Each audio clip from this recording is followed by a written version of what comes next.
Alright, this is the corner of Sharrots Road and Hylan Boulevard. And there's an unlikely, unwelcome guest coming to Hylan Boulevard.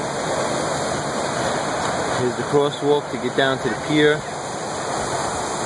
And the boat's only a few feet away.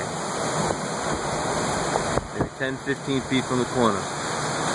Two guys were just on it a moment ago and they jumped off and landed in the water.